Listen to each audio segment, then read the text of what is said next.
Shoutout nga pala kay Michael Romero, bumili ng sapatos at maraming salamat sa iyo kaibigan. LeBron James, nakikitang Timberwolves ang tutungo sa NBA Finals ngayong taon. May timeline na para sa pagbabalik ni Curry sa laro. Kailangan may mag-step up muna sa Warriors hanggang sa kanyang pagbabalik. Ngunit bago ang lahat, kung gusto nyo ng pangmatagalang basketball shoes, New Curry 12, mabibili lamang sa halagang $2,599. I-click lamang ang link sa comment section. Nagtapos ang season ng Los Angeles Lakers sa unang round ng playoffs sa kamay ng Minnesota Timberwolves. Pinangunahan ni Anthony Edwards at Julius Randle. Ginamit ng Timberwolves ang kanilang sukat, atletisismo at pisikal na laro upang dominahin ng Lakers at pauwiin sina Luka Doncic at LeBron James ng mas maaga kaysa sa inaasahan nila. Noong nakaraang season, umabot ang Timberwolves sa Western Conference Finals at ngayon ay mukhang handa na silang muling magtangkang makarating ng malayo sa playoffs dahil tila nasa tamang forma sila sa tamang oras. At ayon kay LeBron, posibleng makarating pa sila sa NBA Finals ngayong season. Sa pinakabagong episode ng Mind the Game podcast kasama si Steve Nash, sinabi ni James na taglay ng Timberwolves ang lahat ng kailangan para makarating sa finals ngayong taon. Sa personal kong pananaw, sa pagtingin ko sa kompetisyon at sa mga natitirang team na maraming malalakas, nakikita kong may kakayahan silang makarating sa Western Conference Finals kung hindi man sa finals mismo. Siyempre, ang kalusugan ay kayamanan.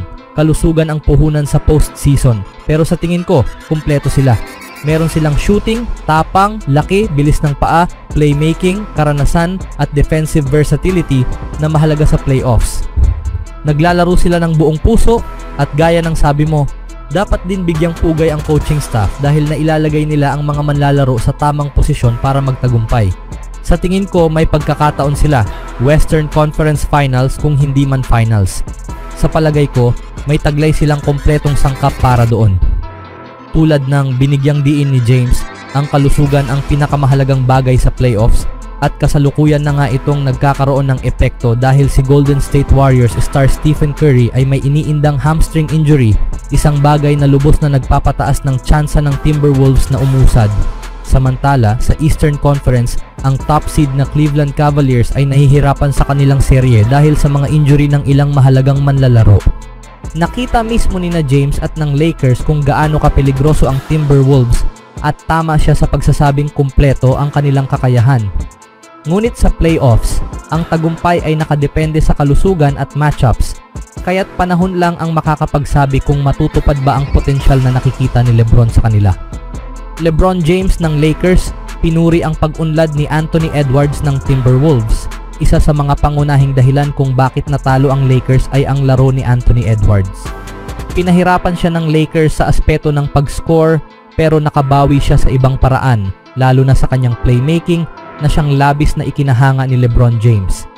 Pinuri ni James ang pag-unlad ni Edwards bilang isang playmaker at binanggit niyang ginawa ng Lakers ang lahat para guluhin ang isip ng batang star ng Timberwolves pero nakapag-adjust ito, naintindihan ang laro at labis na nagtiwala sa kanyang mga kakampi para makuha ang tagumpay.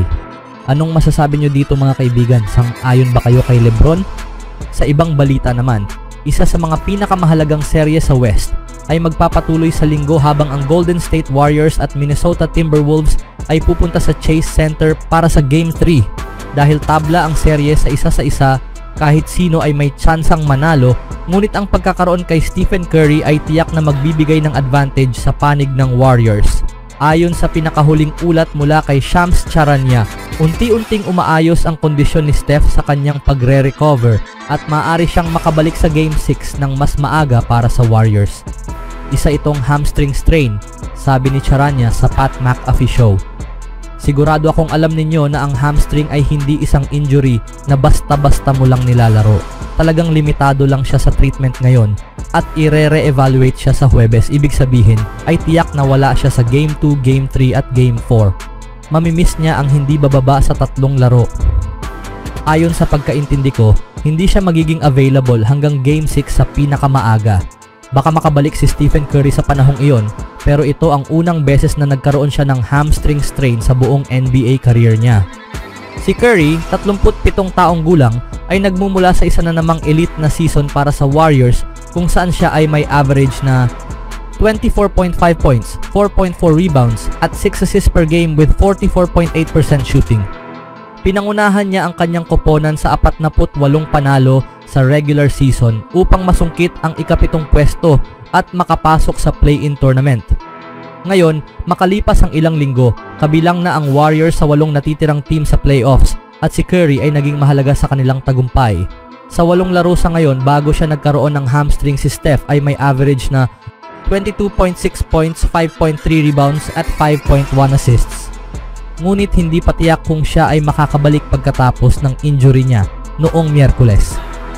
Tinutukoy ng mga doktor ito bilang grade 1 hamstring strain at ang karaniwang panahon ng pagpapagaling ay maaaring tumagal ng ilang araw hanggang ilang linggo. Dahil hindi pa nagkaroon ng injury sa hamstring si Curry noon, inaasahan na magiging sobrang maingat ang Warriors upang hindi siya maagang ibalik sa laro.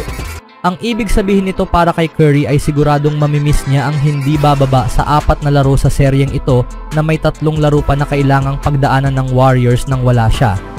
Bilang pangunahing scorer at playmaker sa opensa, siguradong mahihirapan ang Warriors nang wala si Steph at nakita na natin kung gaano sila naligaw sa Game 2. Ang laro na nauwi sa 24 na puntos na pagkatalo sa kamay ng Timberwolves ay nagpakita kung ano ang hitsura ng Warriors nang wala si number 30 at hindi ito magandang balita para sa organisasyon. Naka-score lang sila ng 73 puntos sa pagkatalo at nag-shoot ng 9 of 32 from the 3-point line sa isang napakasamang shooting performance. Sa huli, malinaw na ang Warriors ay limitado lamang ang mararating nang wala ang kanilang superstar point guard. Hindi lang siya ang kanilang pangunahing scorer, siya rin ang buong pagkakakilanlan nila sa opensa at kung wala siya, hindi sila makakasabay kina Anthony Edwards at sa mainit na Timberwolves. Sa kabutihang palad, dahil nanalo sila sa Game 1, tiyak na magkakaroon ng Game 5 at kung mananalo lang sila ng isa pa sa susunod na 3 laro, mabibigyan nila si Curry ng pagkakataong makabalik bago matapos ang serye. Kung hindi, maaring nakasulat na ang kapalaran ng Warriors na kailangang lumaban para makuha ang ika-7 pwesto sa West. Hindi nagkaroon ng mataas na scoring performance si Jimmy Butler para buhatin ng Warriors at hindi rin dapat asahan na siya lang ang papasan ng ganong bigat. Ang opensa ng buong koponan ang kailangang umarangkada. Si Butler ang nagsisilbing sentro ng opensa, parang quarterback ng team sa bahaging iyon ng laro. Pero wala siyang balak umiskor ng 40 puntos kada laro. Isa itong babala mula sa Warriors matapos ang pagkatalo. Sa NBA on TNT, diretsahan ang sinabi ni Kenny Smith. Sa ngayon, kailangan nila ng tulong, ani ni Smith, at hindi siya nagkakamali.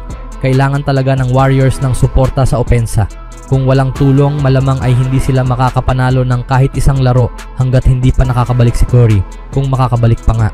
Kailangang pamunuan ni Butler ang koponan, pero kailangan niya ng tulong mula sa buong squad para makuha ang panalo, mapahaba pa ang serye, mabigyan ng sapat na panahon si Curry para gumaling at mapanatili ang tsansa ng Warriors na umuusad pa sa playoffs. Anong masasabi niyo mga kaibigan? Makakaisa pa ba ang Warriors hanggang sa makabalik si Curry?